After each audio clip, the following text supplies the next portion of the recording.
I'm Kier. I'm Haley. And I'm Jay from Gallifrey Public Radio, a podcast member of the Gonna Geek Network. Just like the one you're listening to right now. The opinions expressed are those of each individual. Check out all the other podcasts at GonnaGeekNetwork.com. And get ready, because geekiness begins in 3, 2, 1. You have been granted clearance by Director Phil Coulson. Stand by for S.H.I.E.L.D. debriefing.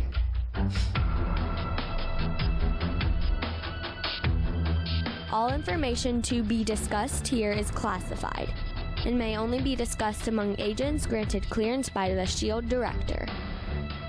Now it's time for your scheduled debriefing. I'm Agent Stargate Pioneer. I'm Agent Haley. I'm Agent Lauren. And I'm Jay. Welcome to Legends of S.H.I.E.L.D., a Marvel Comic Universe fan show. This is show number 134, discussing the Daredevil Season 2, Episode 3, New York's Finest. The show is recorded on Saturday, July 16th, 2016.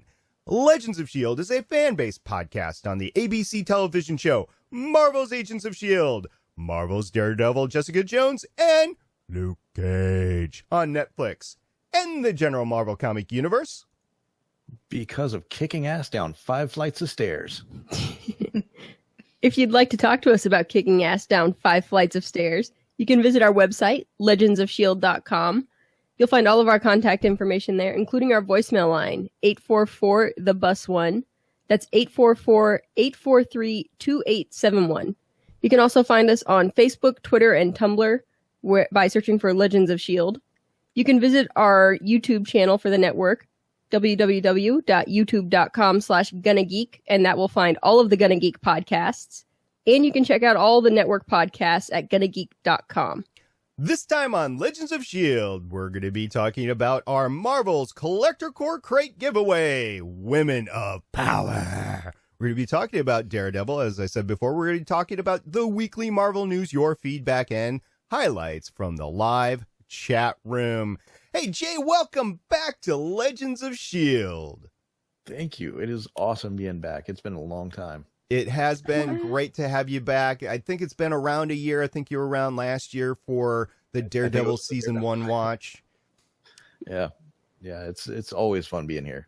It is. And you are no stranger to podcasting. As we talked about last year, you are the producer and main host of Gallifrey Public Radio. Haley, do you know anything about that particular podcast? Yeah, I listen to it live every week. That's a great way to put it. Yes, Haley talking on GPR is few and far between. And Jay, by the way, is also a co-host of Starling Tribune, taking a little bit of hiatus as he works on real life stuff like school. I hate school. Such a podcast killer. Yeah, pretty much. And so you are welcome back anytime over there. But it's great to have you here on Legends of S.H.I.E.L.D. in particular, since you are a Starling Tribune host. The fight scene, this is the fight scene to talk about. Yes, exactly. I mean, I'll be honest, that was the whole reason why I picked this episode. I was like, wait, the roster's empty. I can put it wherever I want. I know which one. I had 2 other people pick episodes that they thought was the stairwell fight scene, and it wasn't. They're like, no, it's not the one. I'm like, well, Jay beat you to it, so there you go. So great to have you, and we'll get into the episode in a little bit. For now, though, we have an unboxing of our latest giveaway. Yes, this is a long time coming. Normally, we would have handled this earlier, but since I was gone for like a millennium or something like that, we're just now getting into it now. We're giving it away next week. And what do people have to do, Lauren, to get it? What people need to do is people need to write in, call in, tweet in, and tell us which of the currently on-screen male Marvel characters would you gender swap into a female character, and who would you cast? Mm-hmm. We've had some great suggestions so far, but for now, we're going to talk about the unboxing. Of course, the obligatory patch and pin are on the opening cover. And there is a little card here. This is new. This is a collector core card with I see a squirrel girl on the back. yeah. Says buy more stuff. Yeah, exactly. There's a t-shirt. It looks like it's got Ooh, it's got Spider-Gwen? Spider-Gwen? Spider-Gwen. Yeah. Spider-Gwen. Mm-hmm. And collector core comic, which is bagged and boarded. This is new. Nice. I don't remember them being bagged and boarded before, although They have been the last few. The Although- first couple they didn't bag and board, but they have been. the bag is not all that great. It's closed bag too, but at least it is bagged and boarded. And then in this particular one, Lauren, you're gonna like this. It's a squirrel girl. I can't believe you saw that so quickly. Does it has tippy toe too. There's also a little tiny squirrel in there. Yes, there is. So that could. It's tippy toe. I don't know if this is my crate, and I don't know if the actual crate, which is donated to the podcast, I don't know if it has the same stuff inside, because some of them are different, but I haven't looked Yeah, for sometimes this. they've got variants on stuff. And then, She-Hulk. yep, little She-Hulk. They used to have Dorbs, but this is a mystery mini. And then there's one other mystery mini, which is all mine. It's mine. Oh, it's Carol. It's Captain Marvel. Yes. So that's Nice. an example of what you could win if Y'all, I am so jealous. you enter into the Marvel Collector Core crate giveaway. And I'm glad that I bought this one for myself. I moved right after mine shipped, so it went to the old address and then is being forwarded to the new address. So I don't know when I'll get it. So sad. Did it go via Canada Post too on the way back? Who knows? By carrier pigeon. Right. And there's enough time to get it to you because they're not under a deadline. But yes, you can get that information to us by Wednesday, July 20th, 2016, and you can be entered into the contest. Okay, you all ready to get into the episode? Absolutely. Ready? Let's do it.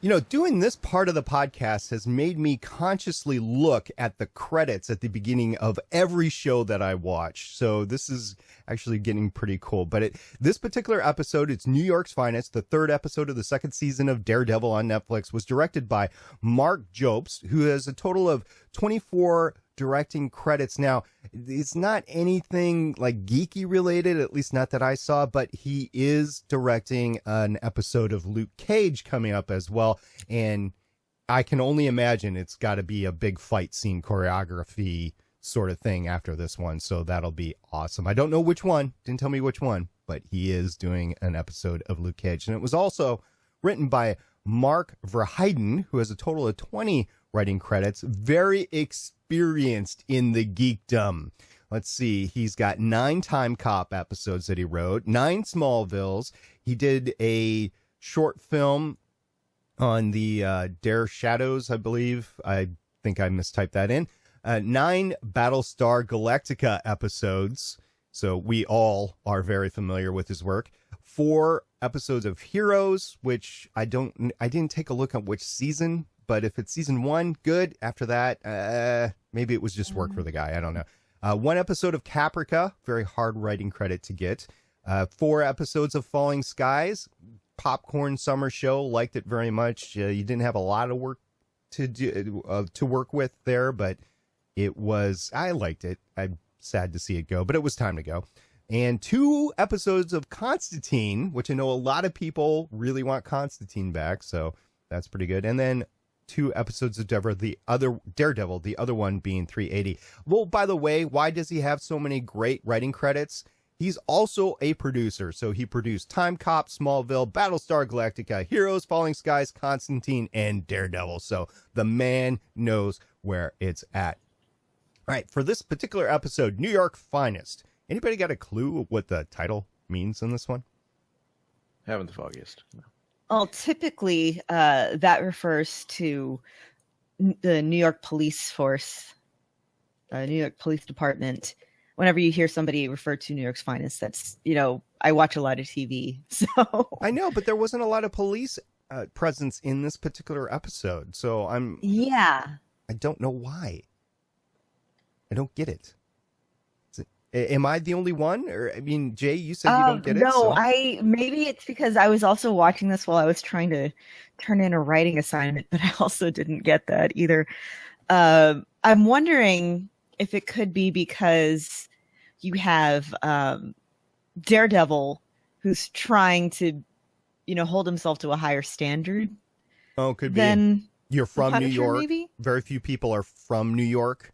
Yeah, that could be. It could be. But it is a very far stretch as far as I'm concerned. And that's the thing is when you hear it, you automatically think, the New York Police Department. So it seems like it could have fit better somewhere else, but I don't know. Yeah.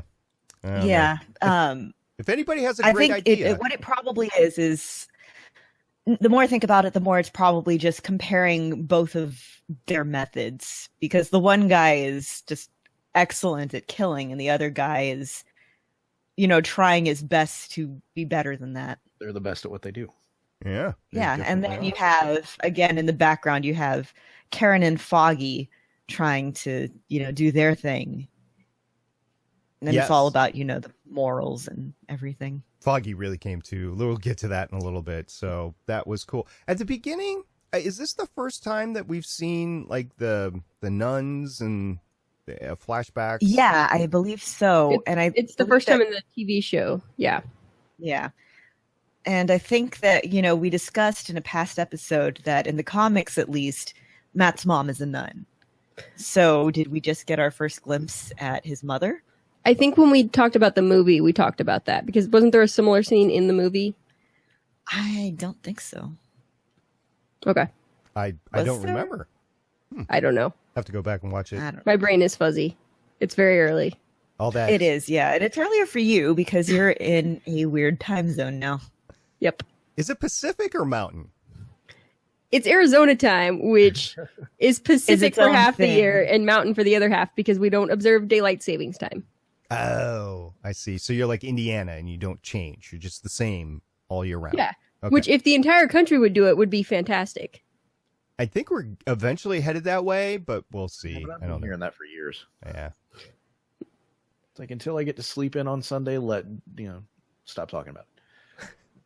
Okay. So we have to talk about, we're going to run into it at the beginning here. We're just going to fall down the stairs and into a big pile of fight. And this is the big fight of the entire series as far as I'm concerned. I mean, there's great stuff that happens later on, but this is the iconic, like the hallway scene in the first series, or first season. The second season, this is it.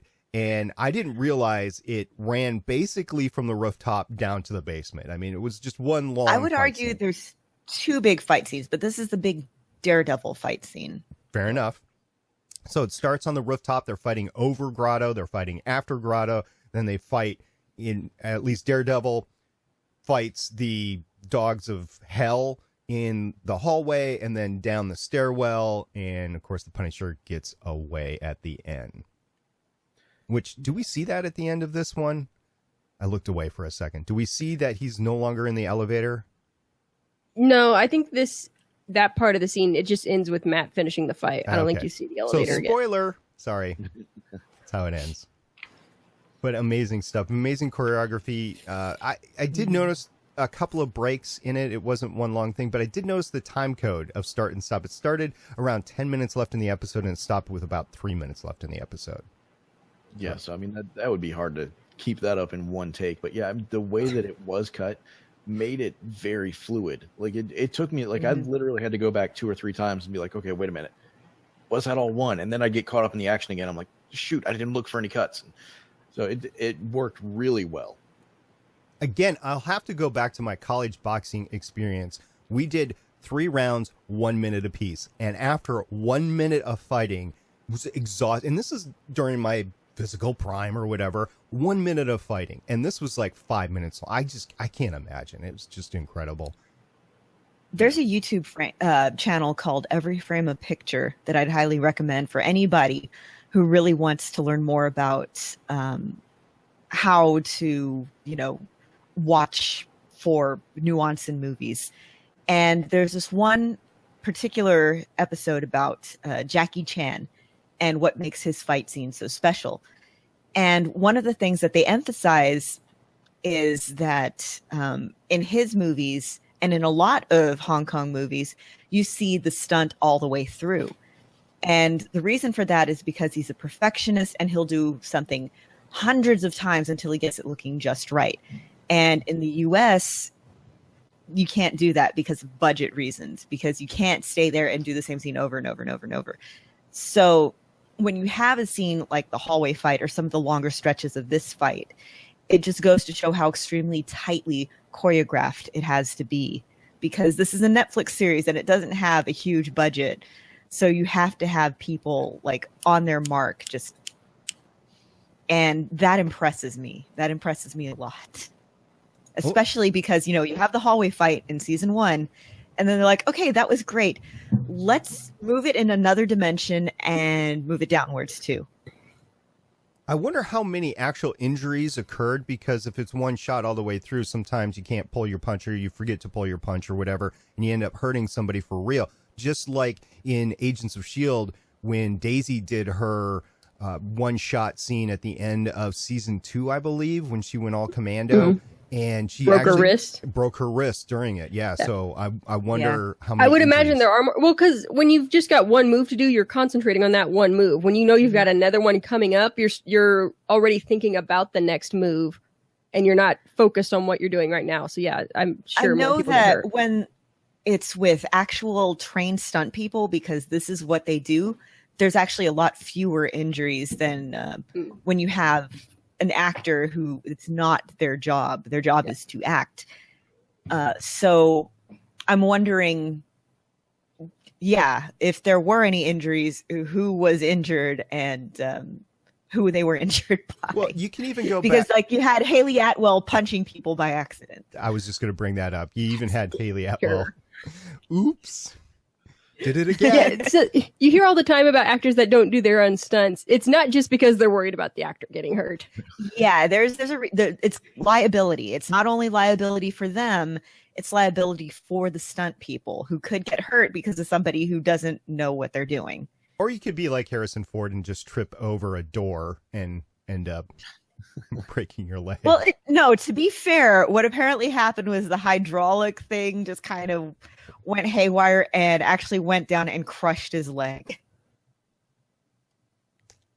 Okay, I didn't read that, but that's cool to know. Yeah, like actually, if you actually hear the discussion of what happened, apparently he was very calm and J.J. Abrams was freaking out. And Harrison was like, can you please just calm down and lift up the door?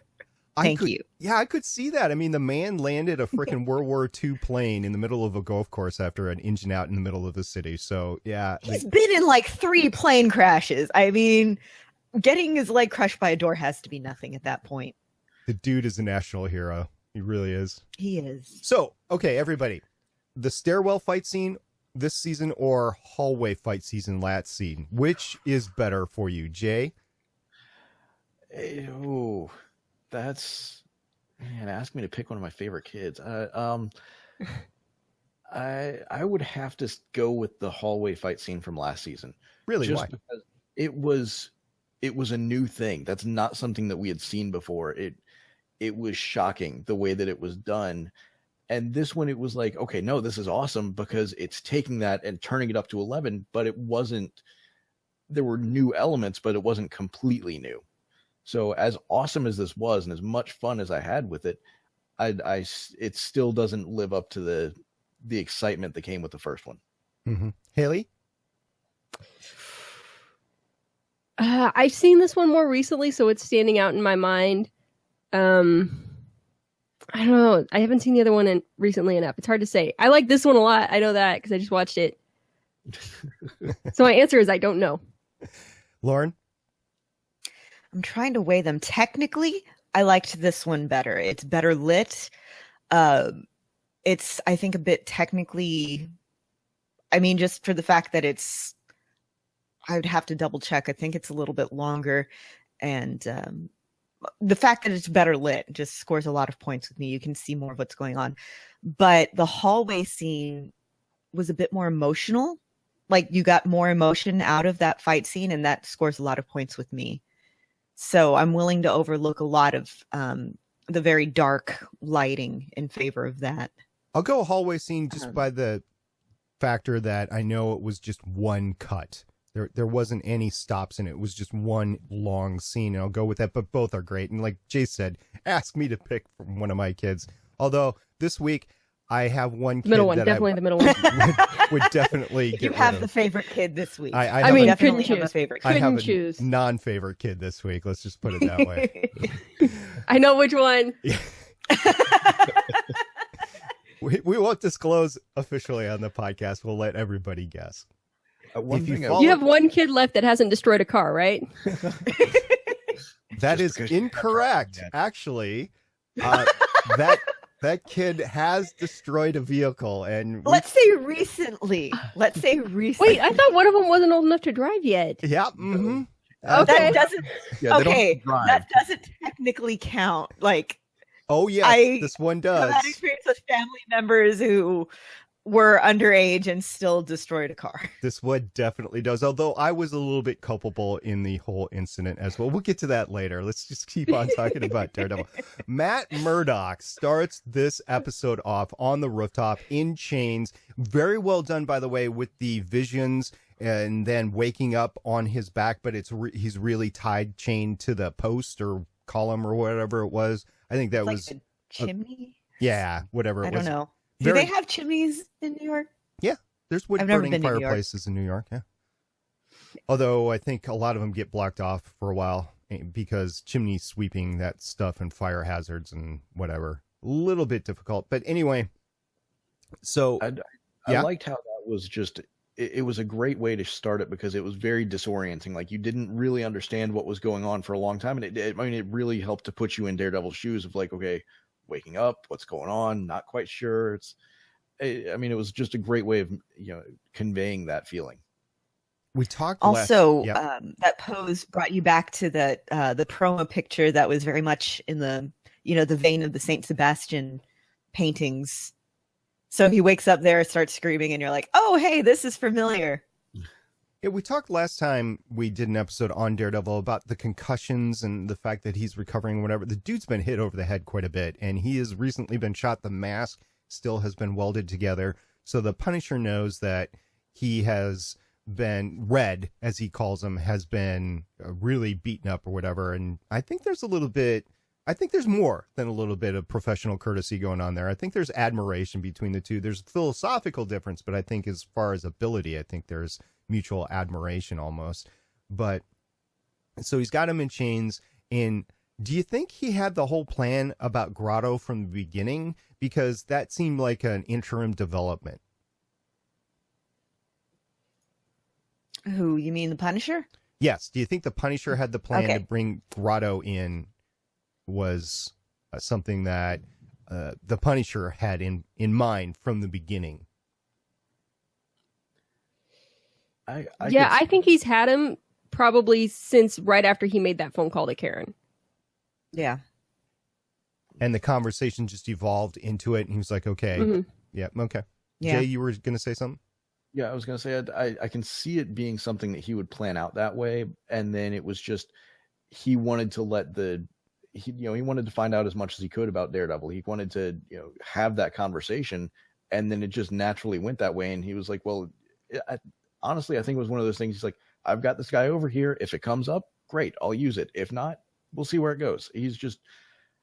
He's got enough foresight to plan ahead like that, but he's not so set in his ways that he would, force it. So the whole thing with the superintendent, that was interesting. Matt asked, plain out, straightforward asked, don't hurt him.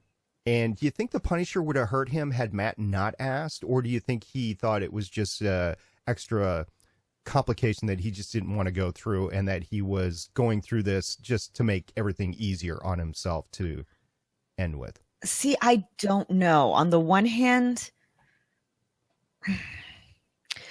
okay, so this is going to be kind of a sensitive thing to bring up, but I was just listening to a discussion about Christopher Dorner, the guy who back in 2013 went on a rampage and murdered a lot of police officers because he had been fired.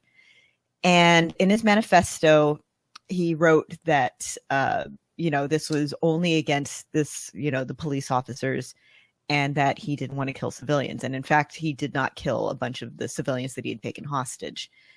And I can't help but see a lot of parallels with the Punisher, like the way that they wrote him here. So on the one hand, I don't know if he would have killed this guy who had nothing to do with the situation. And on the other hand, they really don't present the Punisher as the most stable person. So, but the thing is, he's not a bad guy. So would he have killed this guy who was the complication? Or would he have just, knocked him out, taken him hostage, whatever, tied him up until he was gone? It's really like the fact that we are questioning this makes it really clear kind of how unstable Frank Castle is compared to Daredevil, who we know would clearly never do that. Mm. And I think that shows the really clear divide between them. He talked about, Matt brought up that you shot up a hospital, and he said, nobody innocent got hurt. But when he was shooting up that hospital, he was not concerned about collateral damage. He was blasting his shotgun off all over the place. Like if he'd hit a doctor or a patient, he wouldn't have slowed down. So I think if this guy had really gotten in his way, he wouldn't have had a problem taking him out. The one thing that makes me really question it is the fact that when he was in the hospital, didn't he have a mask on? Mm-mm. Okay, so people could identify him. And as we know, the police or the DA or whatever knows his name is Frank Castle. So I don't think he's concerned about being identified. Okay. No, this seems like he's he's on a mission, but it's kind of a suicide mission at this point. Mm. Well, I don't know. Well, maybe a little bit. I mean, he's skilled enough that once he gets this done, I don't think he cares what happens to him anymore. True. That's how I see it at this point in time in the story. Now, Matt is trying to reason with him. They're trying to feel each other out. They're trying to figure out where each other is coming from. It was really interesting that the Punisher even allowed this to go through, other than he didn't. Maybe he was trying to sway Red over to his side and say, hey, look, I know you have a problem finishing. Let's get through that and let's do this together sort of thing, because maybe I can't do it alone. You've done this before and you came through with it. So maybe there's a little of that going on in Frank's mind too. I don't know. But it's all very interesting. Jay, what do you think? I think that, this was kind of his chance to, let somebody know what he was doing. Like he felt completely and totally justified, and he figured if he could reason with somebody, then it would help to ease the cause. Because let's face it, at this point, Daredevil's the only person who stood any kind of chance of stopping him.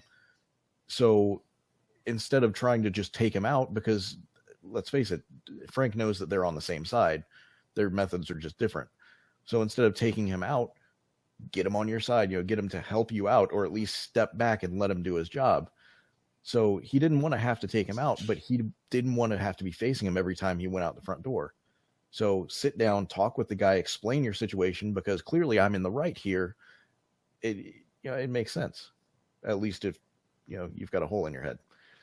Mm-hmm. As we see at the end, that was awesome. I think that was the iconic Punisher look at the skull and with the bullet hole in it. I'm not a aficionado of the comics like you guys are, but that seems to be like that is the Punisher, right? Yeah, that's and then when he, I guess, uses that skull later. But anyway, yeah, what I really loved in this episode was just all the back and forth between them. You have Matt who's arguing like, you're better than this, this doesn't have to be, you don't have to kill somebody every time. And you have Frank who's, Matt's the idealist. And then you have Frank who's the pragmatist, who's like, if you let these people live, they're just going to come back and do this all over again. Mm-hmm. And yeah, they're both trying to talk each other into their point of view. And it's just, it's kind of oddly beautiful, watching these two try to bring each other around, and they're never going to agree with the other. At the beginning of this season, if you're not into the comics, like myself, I wasn't really into the comics before this happened, so I really didn't have a background into the Punisher. I probably should have brushed up on the Punisher before this. I didn't know if they were setting this up as the Punisher was the big bad for the season. And spoilers, it really doesn't work out that way, but the Punisher is the character that's, I don't know, chaotic neutral, maybe, or I'm not really sure what to call him that, but he's not the big bad for the season. At this part, if you don't have that background, you're thinking that this is a big tete-a-tete with the big evil for the season and Daredevil. And from that perspective, it really works well. It's almost something that should be at the end of the season, but because of the way that it laid it out, it worked well as it was right there. Now, Daredevil wasn't the only one working kung fu magic this episode. You also had Foggy, who came through pretty big, even though he was a little bit impotent at the start, where nothing was going to help him with Reyes. But in the end, in the ER, he really came through. Really liked where Foggy was this episode. And we see Claire again. Is that your favorite part of the episode, Lauren? A little bit. And she throws in some references to Luke Cage and Jessica Jones. Mm-hmm. Yes. She does. Like, that is the reason why I've got this shift from hell, helping out somebody else that's like our mutual friend. But the one thing that happened, they're actually working over a patient, and she actually uses Matt's name. Mm-hmm. I thought that was pretty interesting. Yeah, the whole time she'd be saying our mutual friend, and then she slips and says Matt. I don't know if... But they never said that they were talking about Daredevil, though. So as far as this patient knows, they're talking about their mutual friend, and then, oh, okay, I guess his name's Matt. Whatever, can you get back to fixing me now? Yeah. There's that. And then as we see things get chaotic very quickly, so, I mean, just one name might never come up again, because you kind of forget things real quick when, a guy wrenches the hospital bed, that he's handcuffed to apart and starts trying to stab another guy with a scalpel. Oh, is that going on? I guess it must be Tuesday. No, it's Netflix. It could be any day of the week. Yeah. That's right. It's so one of the shows that I like watching is Untold Stories of the ER.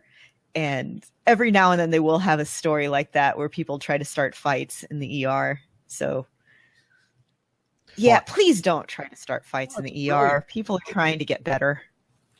I mean, if you start a fight, you get hurt. Look at that. You're already there.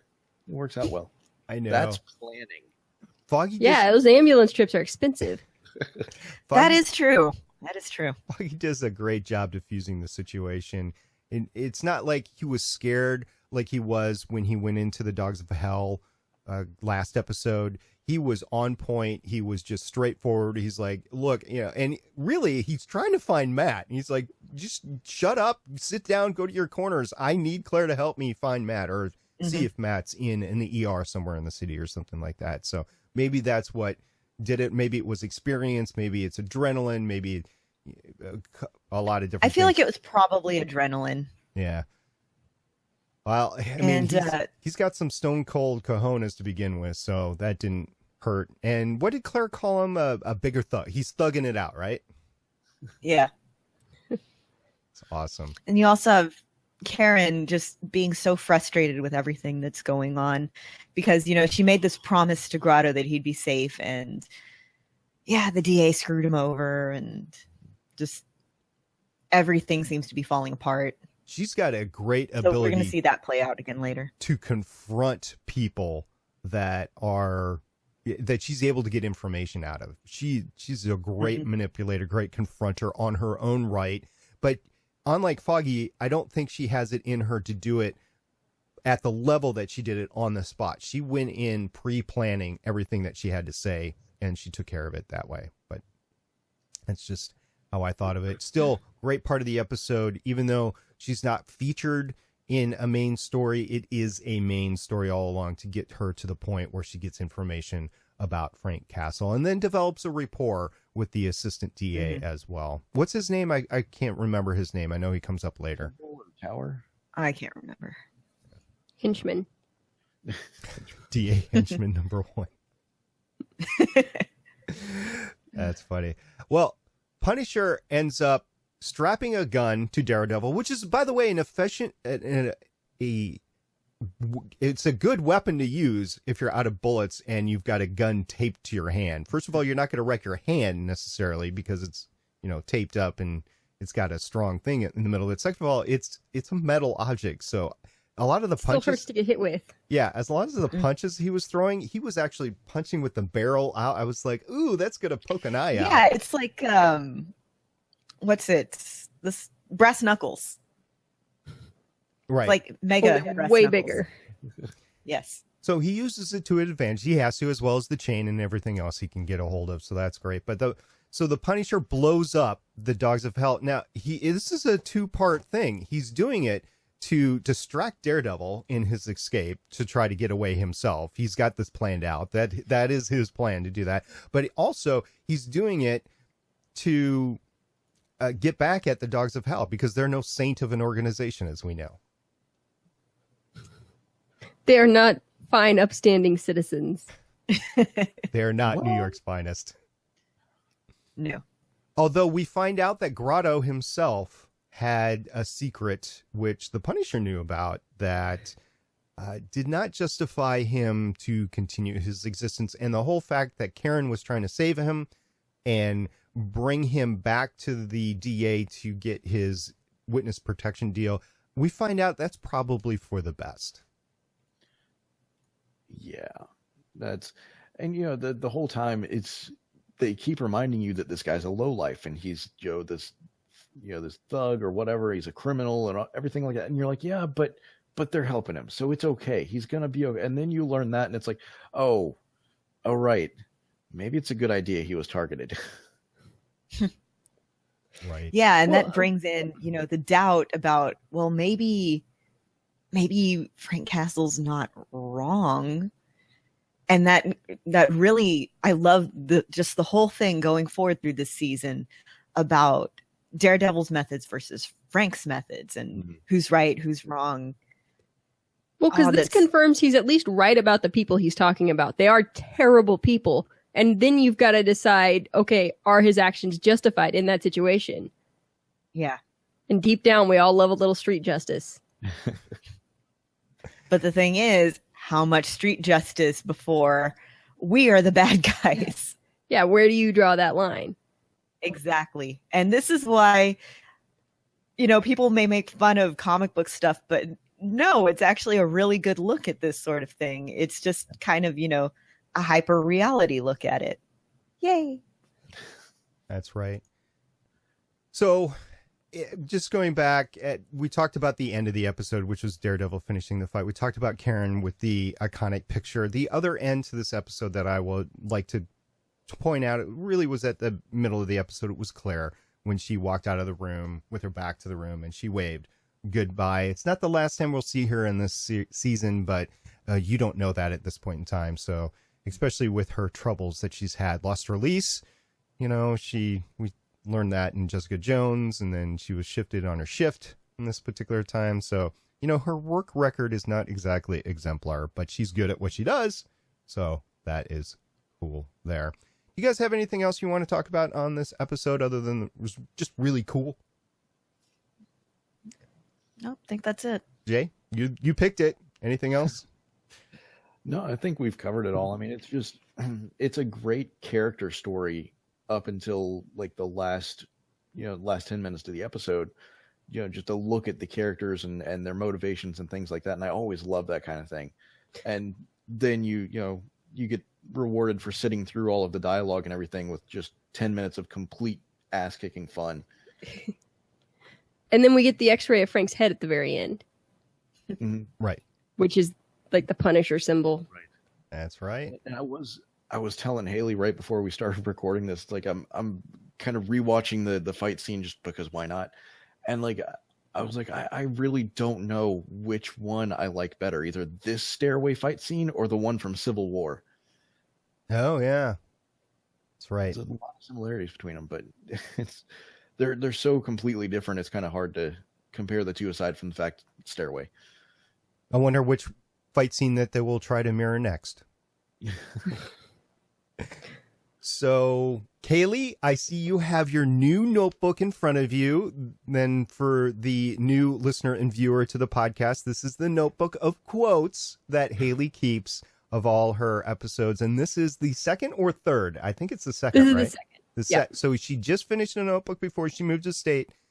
So, Haley, you got to be careful. When you get to the end of this one, you might have to move to a different state. That's how it works. So what kind of quotes you got from this episode? All right. Don't give a beep about who you are. That's right.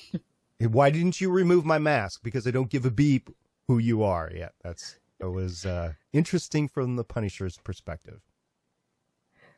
Was it someone you loved? Well, boo-hoo. Ooh. Kind of see how that turns out later.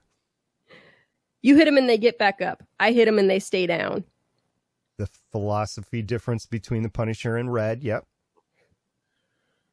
You got face tattoos, friend. That's like telegraphing, I know what prison meatloaf tastes like. Foggy also had another one in the middle there, too. He was just rolling on that dialogue. Foggy was on a roll. Yeah. I got a hunch you got more mugshots than baby pictures back home. That's the other one. And then click. Yeah, that's right. I was surprised that he even tried it. Well, why did he even try it? He knew it was empty. I think he just wanted to double check before he started. Oh, that's true. Just in case it went off by accident, maybe. Yeah, I mean, it may have been he was aiming elsewhere, but I'm fairly certain he knew because the way he giggled about it, it was just like, yeah, you got scared for a second, didn't you? Awesome. Great episode. Can't wait for the next episode, which is episode 4 in the series. And it is titled Penny and Dime, which a lot of people are very interested in as well. We learn a lot about the Punisher next week. Can't wait for that. All right, you guys ready to get into some news? Yep.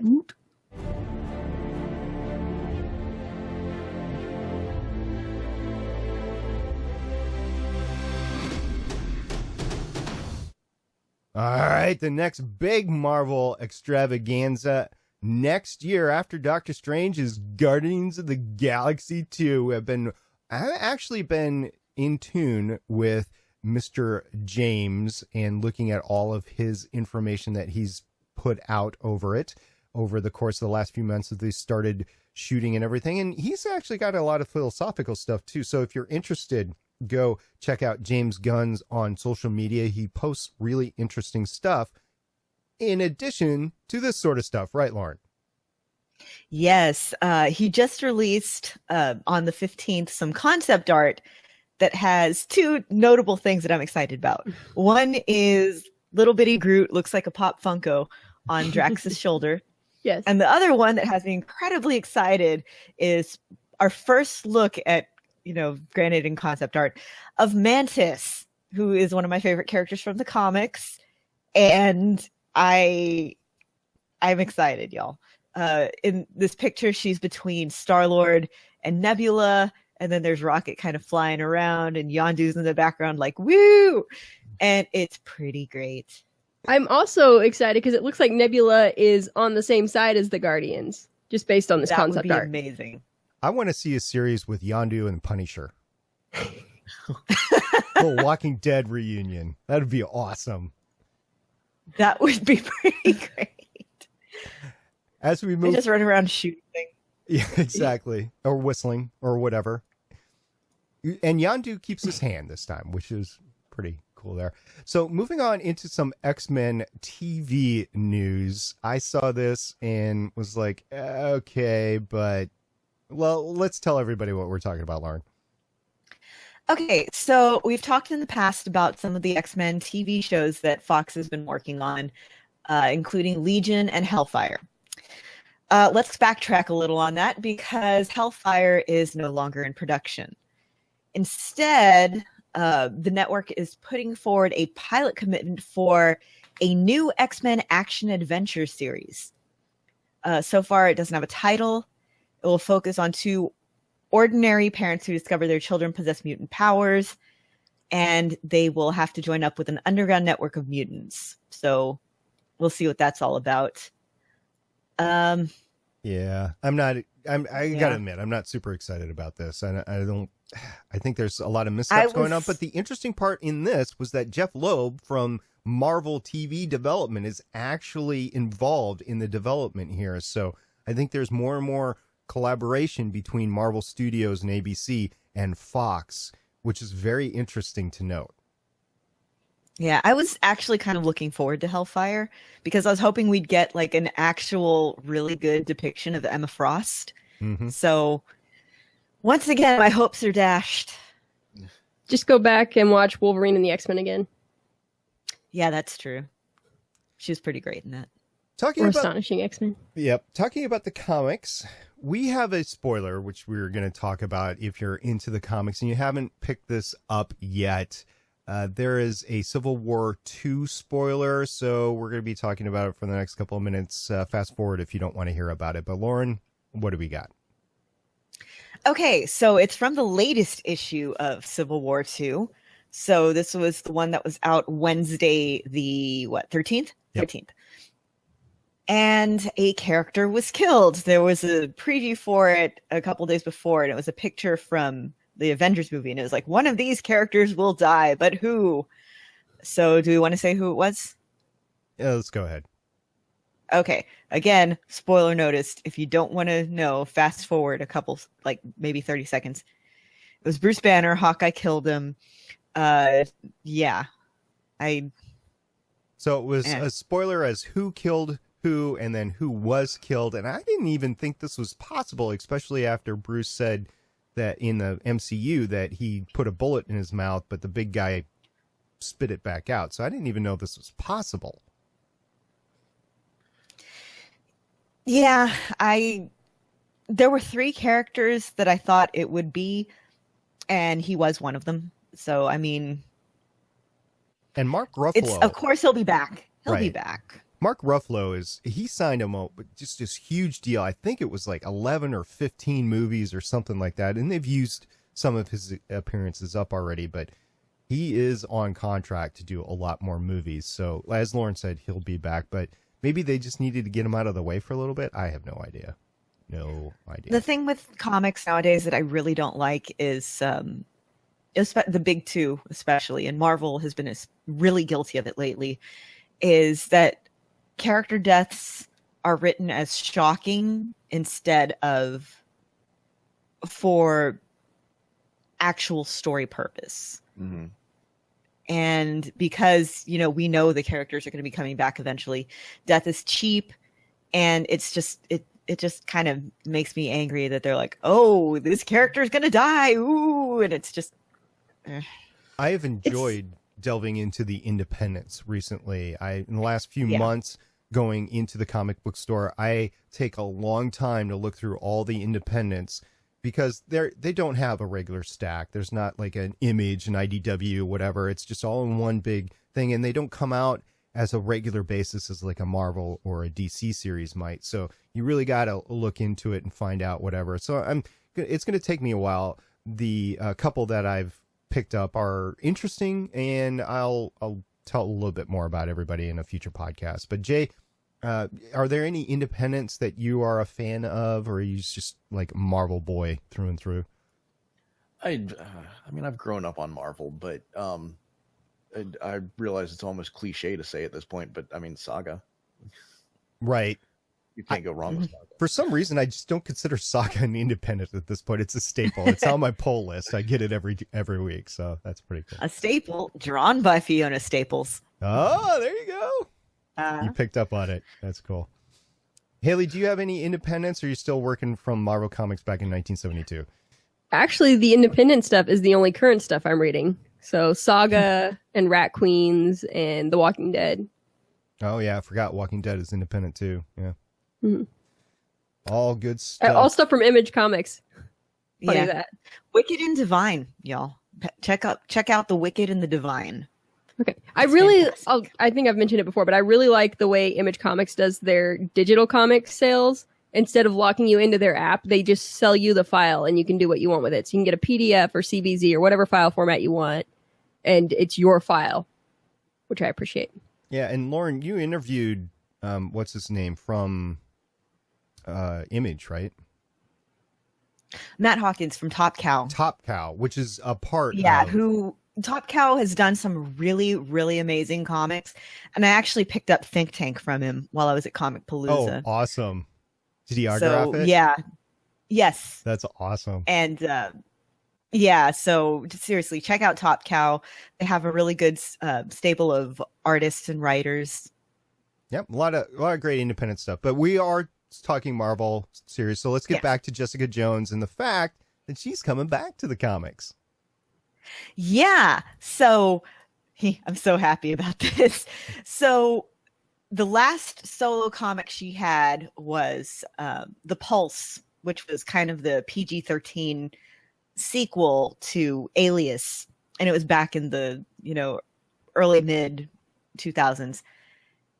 And now, because of the series, because of, I guess, the way they've arranged the story, she's going to have her own ongoing series again. And it's, again, going to be from Brian Michael Bendis, who created her and wrote her series, and Michael Gaydos, who was the original artist for Alias back in 2001. And she's going to be back in October? Yeah. I believe October.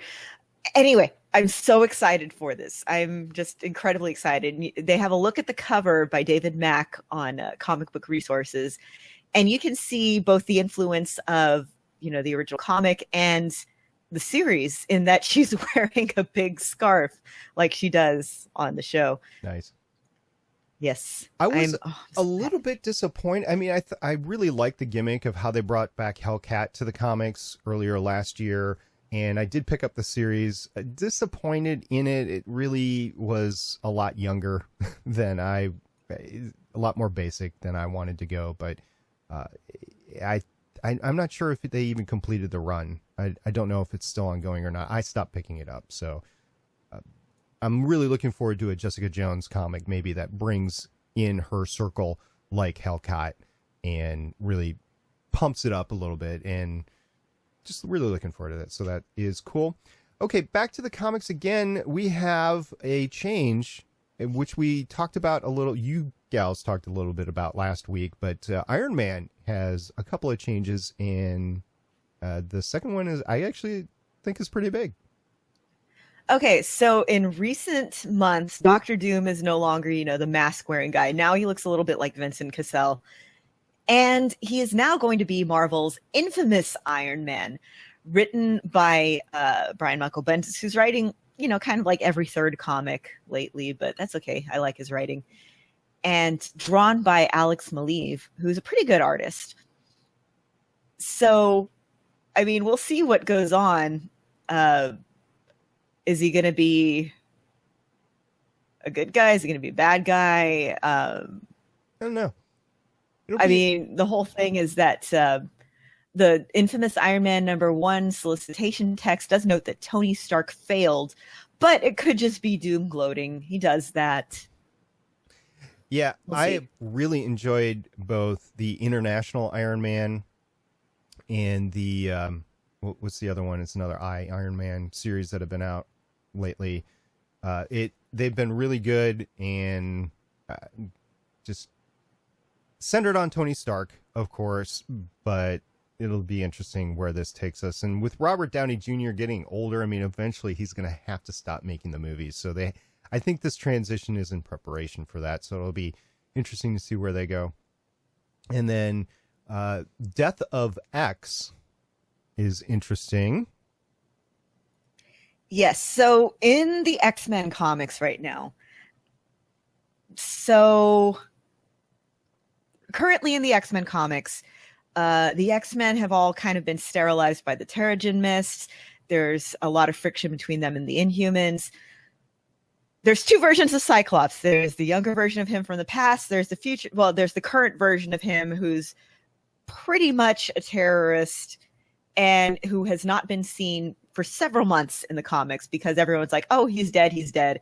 And nobody's seen Emma Frost either. So we're going to have an upcoming arc called Death of X. And it's going to be kind of a look back at what happened. What happened to Cyclops? How did he die?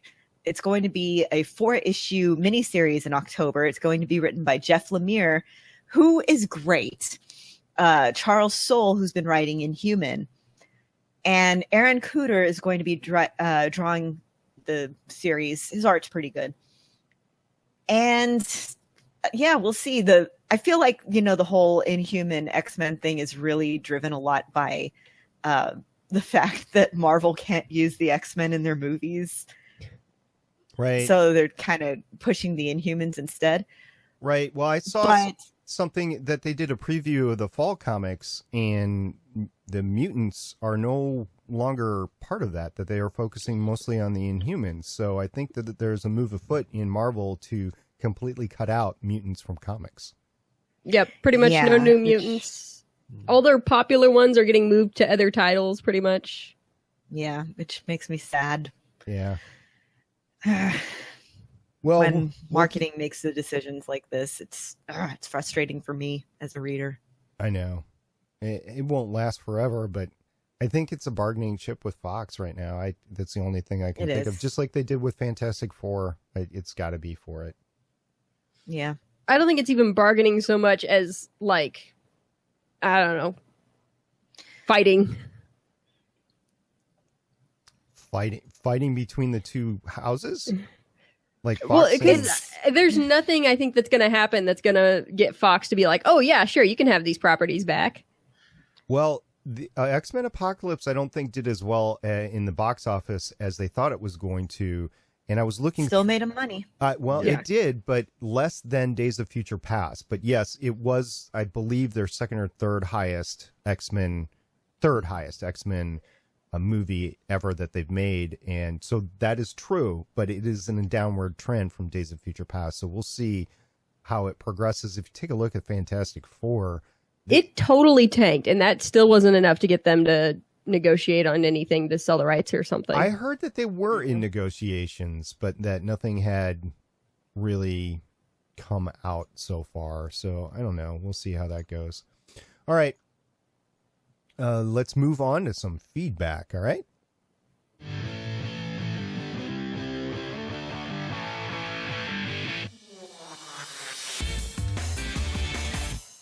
All right, in the past week or so, we've gotten some feedback from a lot of our listeners. Thank you very much. Mr. Pericles tweeted us, as he usually does a couple times a the week, and he said, hey, I found this on Facebook, and it's a picture of a cat with a Iron Man helmet made out of, I don't know what that is.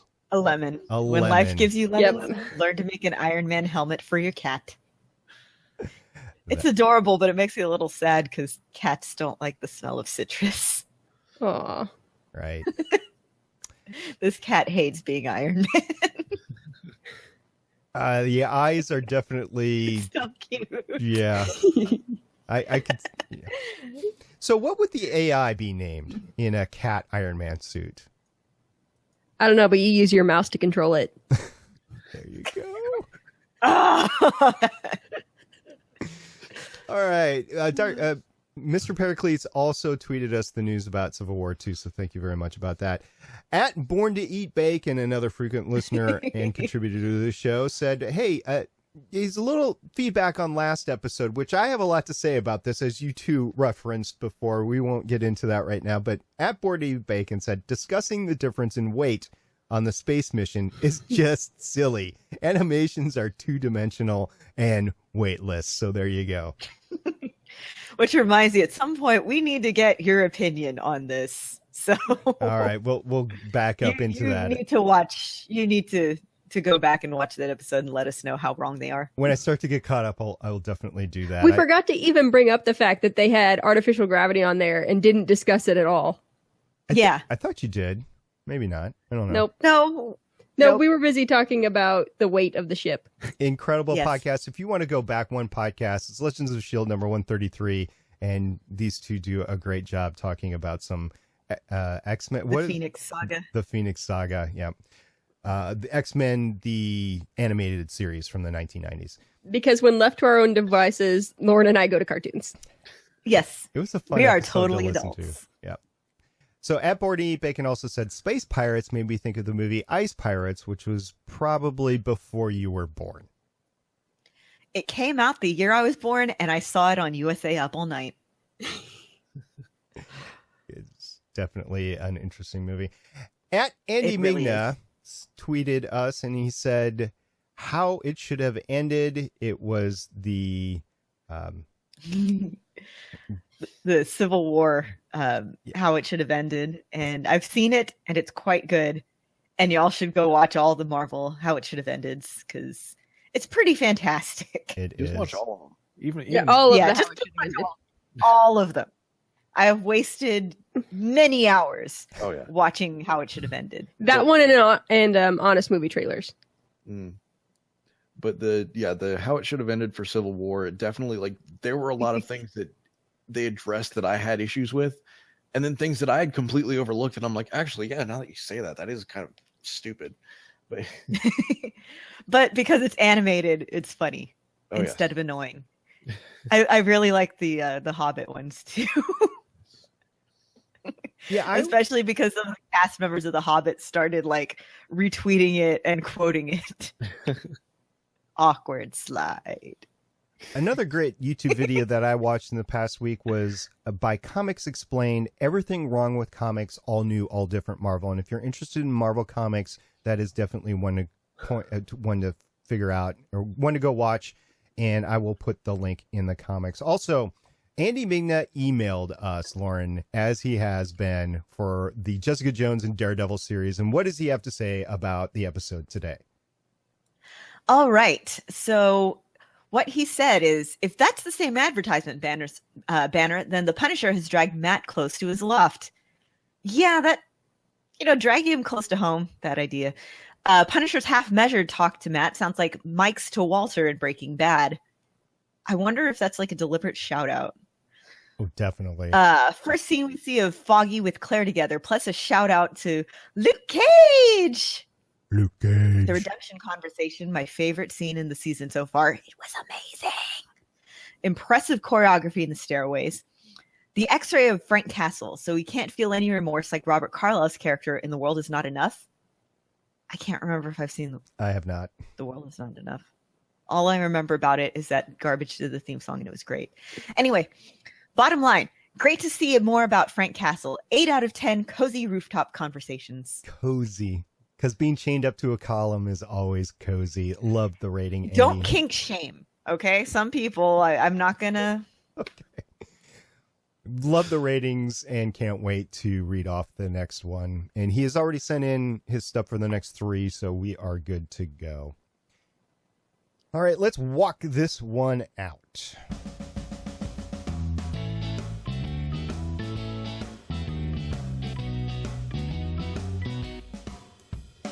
Join us next week as we discuss Daredevil Season 2, Episode 4, Penny and Dime with friend of the cast, Ferris. You can always find our live streams Wednesday night at 9 p.m. Eastern, as long as we don't have like major technology issues like happened this week, at www.geeks.live. We have a website, as Haley pointed out at the beginning of the episode, legendsofshield.com. We have a voicemail line, 844-THE-BUS-1 or 844-843-2871. You can find us on Facebook, Twitter, and Tumblr. You can find us on YouTube. And don't forget, we have forums on the Gonna Geek Network, forums.gonnageek.com. Just want to say thank you very much, Jay, for joining us this week. It was awesome having you back on Legends of S.H.I.E.L.D. It was a blast. I always enjoy being here. Thank you for having me again. We'll have to do it again sometime soon. Yeah, hopefully not after I get off of a 12-hour shift. Yes. We'll make arrangements to not have technology breaks that week. I'd appreciate it. Okay.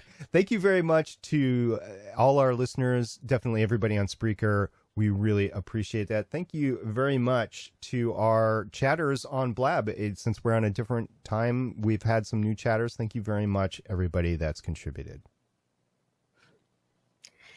Thank you to everybody on Twitter who follows along when we live tweet, which is usually Tuesdays at 8 p.m. Central. And it will be again this week. And thank you for everybody who sends us things that they might find entertaining, who sends us news articles, just whatever. We love you guys. We do love you guys. And thank you to everyone that has participated in our little contest so far. Just a reminder that your time is running out quickly, especially if you're not listening to this live. You have until Wednesday, July 20th to get your entry in for our Marvel Cinematic Universe gender swap on the characters to be entered to win the awesome Women of Power crate.